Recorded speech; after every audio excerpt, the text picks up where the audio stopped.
예, 8분 정도 시간이 지났네요. 예, 그러면 이제 오늘 설교를 시작하도록 하겠습니다. 오늘 설교의 제목은 팩트로 조지면 괜찮은 거야? 예, 다소 좀 도발적이죠. 로마서 14장 13절에서 23절로 준비를 해봤습니다. 우리 친구들 시험 기간이라 많이 힘들고 할 거니까 우리 오랜만에 같이 좀 인사하면서 설교를 시작했으면 좋겠어요. 옆에 친구랑 이렇게 둘이서 좀 짝짓고 이렇게 서로 바라보면서 전도사님 따라서 얘기를 해봤으면 좋겠어요. 친구야, 많이 피곤하지? 근데 궁금한 게 있어. 너 공부 안 하잖아. 왜 피곤해? 정신 차려. 예, 자, 좋습니다. 하여튼 정신 차리시고 설교 똑바로 집중해서 들을 수 있길 바랍니다. 예.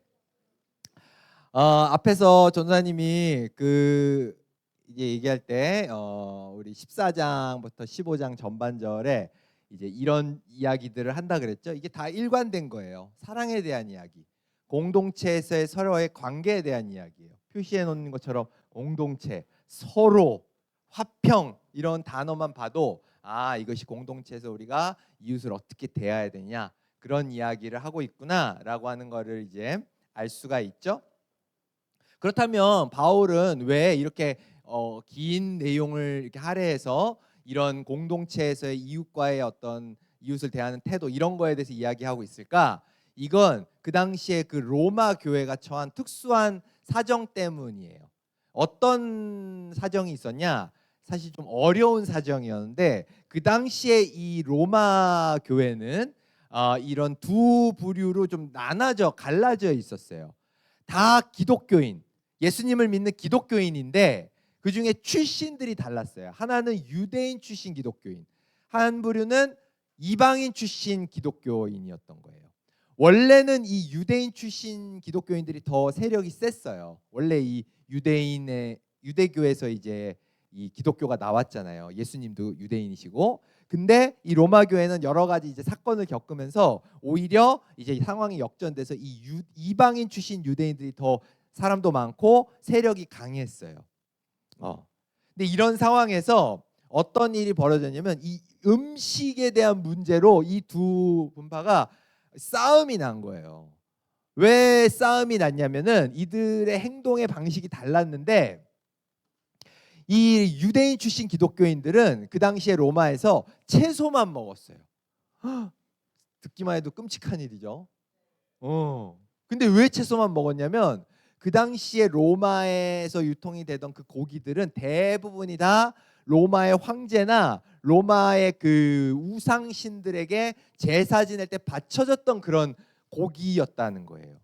그러다 보니까 이 율법에서 모세가 준 율법에서는 어때요? 철저하게 제사에 다른 우상신에게 바쳐졌던 이 고기를 먹으면 안 되죠. 그건 부정한 음식이 된다라고 우리가 생각을 했었단 말이야.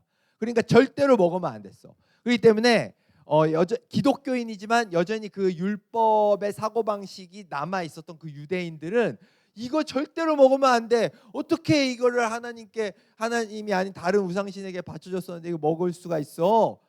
안 돼. 이렇게 해서 먹지 않았던 거죠. 그러나 이방인들은 좀 생각이 달랐어요. 그들은 다 먹었어요. 자유롭게 다 먹었던 거지. 그들은 이제 율법을 받았던 사람들이 아니기 때문에 이런 부분에서 좀 자유로울 수 있었던 거죠. 아니 고기는 다 똑같은 고기지. 부정한 고기, 뭐 깨끗한 고기가 어디 있어? 예수님이 그런 거 패한다고 하셨잖아. 다 먹으면 되는 거잖아. 이렇게 생각을 했던 거죠. 그러니까 어때요? 자유롭게 다 먹었던 거예요. 이 세력이 셌던 이 기독교인들은 여기서 끝인 게 아니라 이걸 가지고서 상대방, 즉 유대인 기독교인들을 판단하고 비판했어요. 뭐라고 얘기했냐? 니네는 믿음이 약해. 니네 그렇게 막 고기가 뭐 이거는 깨끗하고 저건 안 깨끗하고 한 건 니네 믿음이 약해서야. 아니 그냥 고기는 고기일 뿐이지 그런 게 어딨어. 정신 차려! 라고 이렇게 하면서 믿음이 약한 것 때문에 니네가 그게 문제야라고 이렇게 상대방을 비판했다는 거예요. 근데 유대인 출신 기독교인들도 여기서 가만히 있지 않았어요. 이 세력이 약했지만 자기들도 발끈해가지고 야, 니네 말은 그렇게 하는데 사실 니네 그렇게 행동하는 거 방종이야.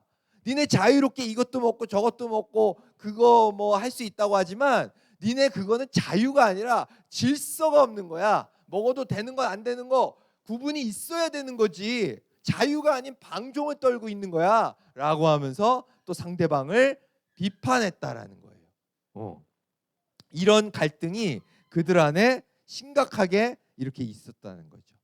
그래서 이러한 갈등 상황에서 이제 어때요? 로마서 이 14장 시작하는 부분에서 이제 바울이 먼저 이 이방인 출신 유대인들, 이 세력이 더 강한 이들에게 뭐라고 이야기를 합니까? 어제 여러분들 읽었던 내용일 텐데, 믿음이 약한 사람을 받아들여라. 니네 왜 저기 유대인 출신 기독교인들한테 니네는 믿음이 약하냐고 그렇게 정죄를 하고 판단을 하고 하냐? 그러지 말아라 라고 얘기하면서 뭐라고 이야기를 하냐? 3절에 모든 음식을 먹는 사람, 그게 바로 누구예요? 이방인 출신 유대인이죠. 그죠? 이방인 출신 모든 음식을 먹는 사람은 뭐래? 채소만 먹는 사람, 즉 유대교 출신 기독교인들을 업신여기지 마라. 함부로 업신여기면서 뭐라 욕하지 마라. 그리고 또 반대로 어때요? 채소만 먹는 사람, 그건 또 누구예요? 유대인 출신 기독교인들이죠. 그들은 또 어때요? 모든 음식 먹는 이방인 출신 기독교인들을 비난하지 마라. 서로 뭐 너는 믿음이 약하네, 너는 방종이네 하면서 업신여기거나 비난하지 말라라고 이렇게 강력하게 이야기를 하고 있는 거예요. 그 이유가 있어요. 그냥 막 막연하게 비난하고 업신여기고 하지 말라는 게 아니에요. 왜 그러냐? 바울이 생각할 때, 내가 제3자의 입장에서 너희를 볼 때 음식을 다 먹는 사람, 즉 이방인 출신 기독교인도 그렇게 하는 이유가 뭐냐? 뭐 때문이다? 주님을 위해 한다라는 거예요. 이렇게 하는 게 주님을 위한 길이라고 생각을 하기 때문에 한다라는 거예요. 그리고 또 반대쪽에 있는 누구? 음식을 가려 먹는 사람, 즉 유대인 출신 기독교인들도 그렇게 가려서 먹는 이유가 뭐예요? 자기들의 마음을 질서를 잘 잡아서, 그래서 뭘 한다? 주님을 위해서 살기 위해서 그렇게 가려 먹는다라는 거예요. 무슨 얘기인지 알겠어요? 그러니까 바울이 볼 때 니네 서로 욕하고 저놈들은 믿음이 약하네, 저놈들은 방종하네 하면서 서로 문제가 있네라고 얘기하지만 사실은 그 두 부류는 다 그 깊은 속 마음에서는 주님을 위해 나는 이렇게 하고 있는 거야라고 생각하고 있다라는 거예요. 그러면 중요한 건 주님을 위해서 한다는 게 중요한 거지, 겉으로 드러났을 때 뭐 이걸 음식을 가려 먹니 다 먹니 이거 중요한 게 아니야. 음식은 음식일 뿐인 거야 라고 얘기하면서 이렇게 그들의 행동에 대해서 분명하게 이야기를 하고 있다라는 거죠. 그래서 이것에 이렇게 바울이 썼던 이 내용에 이제 나름의 결론으로서 오늘 우리가 봤던 이 13절에서 이렇게 얘기해죠. 그런즉 뭐라고요? 다른 사람에 대해 심판하지 맙시다. 니네가 상대방이 진짜 속마음 어떤 마음인지 모르지 않냐. 내가 볼 땐 다 주님을 위해서 하는 그 속마음이 있는 건데 니네는 지금 겉으로만 판단하면서 그게 겉이 다인 것처럼 심판하고 있지 않냐. 우리는 겉밖에 볼 수 없는 사람들이다. 그러니까 함부로 뭐 하지 마라? 심판하지 마라. 받아들여라 라고 얘기하면서 아주 중요한 이야기를 15절에 덧붙이고 있는 거죠. 이 15절 우리 같이 한번 읽어봅시다. 다 같이 15절 시작. 음식 문제로 여러분의 형제가 상처를 받았다면 여러분은 사랑으로 행동한 것이 아닙니다. 이렇게 심판하지 말아라 라고 얘기하면서 뭐라고 얘기한다? 니네가 서로를 심판한다는 건 너희 마음 안에 뭐가 없다? 사랑이 없는 거다 라고 이렇게 이야기하고 있다는 거예요. 여러분들 그 요즘이 아니죠. 그 뭐 꽤 됐는데 요즘 많이 쓰는 말 중에 이 팩트 폭행이라는 말 알죠? 팩트 폭행. 요즘은 전도사님 이 제목에도 썼듯이 팩트로 조져 막 이런 말까지 막 이렇게 억세게 사용하잖아요. 팩트 폭행. 요즘 시대가 막 그 거짓 뉴스 막 그죠? 이런 것도 많이 나오고 워낙 이제 혼란하다 보니까 우리가 속아 넘어가면 안 돼. 우리는 팩트만을 따져야 돼. 팩트로 폭행해야 돼라고 이런 이야기를 한단 말이야. 그러니까 마치 팩트로 정확하게 따져서 이제 이야기하는 것만이 우리가 가져야 할 분명한 방향인 것처럼 그렇게 얘기한단 말이에요. 일면 맞는 얘기예요. 팩트로 얘기해야 돼요. 속이고 기만하고 하는 거 우리가 절대로 거기에 당하면 안 된다는 거죠. 팩트 중요합니다. 근데 여러분 그거 아세요? 이 팩트 폭행을 진짜 잘하는 팩트 폭행의 1인자가 있습니다. 그 1인자가 누군지 아세요? 팩트 폭행의 1인자. 거짓이 아니라 팩트로 조지는 1인자가 있어요. 그게 누군지 아세요? 네? 예수님? 예수님. 예수님도 팩트를 얘기하셨는데 전도사님이 생각한 답과 정반대네요. 네. 팩트로 폭행하는 1인자가 누구냐? 혹시 알만한 사람? 짐작 가는 사람? 모르겠어요? 전도사님. 전도사님도 이제 팩트를 잘 얘기하는데 판사요. 판사. 그러니까 우리가 어때요? 우리가 지금 팩트 폭행이라고 하는 건 팩트로 조지는 게 맞는 거니까 다 어때요? 판사, 예수님 이렇게 훌륭한 또 전도사님 같이 훌륭한 사람들을 답하고 있잖아요. 그러나 정답을 공개할 텐데 팩트 폭행의 1인자는 전도사님이 생각할 때 누구냐? 사탄마귀예요. 사탄마귀가 여러분들 잘 모르는가 본데 팩트 폭행의 1인자예요. 여러분들 좀 이렇게 얘기하면 놀랄 거예요. 왜? 우리가 보통 사탄마귀라고 하면 얘네들은 거짓말, 속임수 이런 걸로 우리를 기만하는 그런 자로 알고 있잖아요. 그죠? 그렇기 때문에 이 사탄이 하는 말은 우리를 속이는 말이지 팩트로 조지는 놈은 아니다라고 이렇게 착각하고 있어요. 그러나 절대로 그렇지 않아요. 사탄마귀는 속임수보다 훨씬 많이 쓰는 게 팩트로 조지는 걸 훨씬 많이 합니다. 이 팩트 폭행이야말로 이 팩트 폭행의 속성인 객관적인 사실, 아주 논리적인 사고로 우리를 홀리는 게 사탄마귀라는 거예요. 여러분들 아까 앞에서 이거 봤었잖아요. 유대인들 입장, 우리가 유대인들 입장이라고 생각을 해보세요. 유대인들 입장에 어떤 마음이 있는 거예요? 니네 이방인 출신 기독교인들, 니네는 자유롭게 얘기하고 뭐 음식은 음식 나름이 음식은 음식일 뿐이다. 나눌 필요 없다. 이렇게 말하는데 사람 마음이 그렇지가 않아. 우상에게 올렸던 음식 자꾸 그거 편하게 먹고 하다 보면 언젠가는 니네 우상에 대해서 너무 경계심이 사라지고 그렇게 하나님만을 섬기는 게 아니라 우상도 쫓게 될 수 있어 라고 이렇게 생각하는 거예요. 그렇기 때문에 질서가 필요해. 니네 그렇게 자유롭게 하는 거 그거 방종이야 이렇게 생각하고 있어요. 전도사님이 지금 대변하고 있는 이 유대인들의 말 논리적으로 틀린 게 있나요? 팩트에서 어긋난 거 있어요? 없어요. 객관적인 사실이고 논리적인 사고라는 거예요. 그리고 반대로 이방인 출신 기독교인들이 상대방을 비판할 때 니네 믿음이 약해. 예수님께서 분명히 얘기하셨어요. 내가 깨끗한 것을 뭐 니네가 더럽다 아니다 함부로 하지 마라. 예수님의 말씀이에요. 니네 예수님이 그렇게 얘기하지 않았냐? 율법을 완성하셨다라고 분명히 얘기하셨는데 니네가 왜 아직도 율법의 습관을 버리지 못하고 음식을 가려 먹냐? 그거는 문제다라고 이렇게 얘기하고 있는 거예요. 전도사님이 얘기한 대변한 자유 이 이방인들의 생각 어때요? 객관적 사실에서 벗어난 게 없어요. 다 논리적으로 심지어는 예수님의 말씀까지 인용해 가지고 상대방을 비판하고 있는 거예요. 그들의 말에는 전혀 속임수가 없습니다. 상대방을 기만할 의도 전혀 없어요. 정확한 사실과 정확한 논리로 상대방을 비난하고 있다는 거예요. 그러나 바울이 분명하게 얘기합니다. 사탄마귀가 팩트로 상대방을 폭행하게 할 때 그 안에는 유일하게 뭐가 빠져 있다? 사랑이 빠져 있다.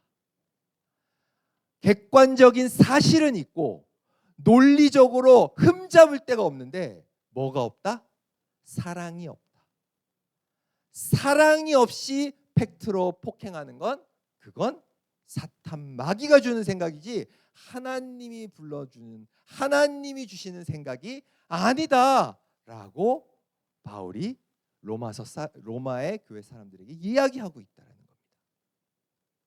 하나님께서는 우리가 논리적으로 사고하고 팩트를 따지기 전에 상대방을 뭐 하기를 원하십니까?